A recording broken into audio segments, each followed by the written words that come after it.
updates in closing, and we will continue to do so throughout the afternoon and evening. Tom Bauerle will be in today at 3 o'clock until 7. He'll keep you updated on the latest on this storm. Let's go back to the phones. I've got, let's see, in the Lovejoy area, Ed is with us. Good afternoon, Ed. Good afternoon, Larry. How are you today?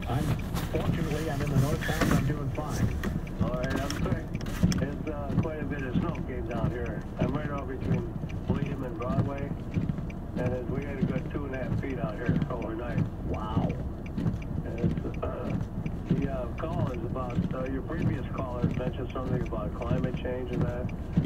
Last week, the National Weather Service was showing that typhoon off of the east coast of Japan, calling it the largest storm in history, and moving east, crashing into Alaska, and the low pressure system, it buckled their jet stream and then sent all this cold air down into the entire continental United States. Oh, yeah. I wonder if that triggers this cold air. Just about everybody east of the Rockies, and this storm, this cold air, goes just about back to almost the western part of the Rockies, really. It's been hitting parts of Utah and Colorado, but it did not hit Las Vegas when I was out there a couple of weeks ago.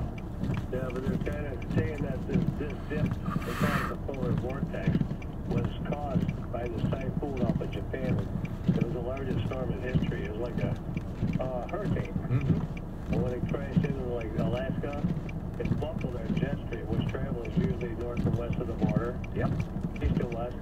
It buckled it and pushed it down into the United States. Yeah. And that's what triggered a lot of this cold air. I saw the graphics on that. It's really unprecedented in so many ways. And I got a number of callers I want to get to. Thanks for your time today at WBEN. Let me squeeze in Kate, who's in Tonawanda. Kate, can you see the blue skies? I can, and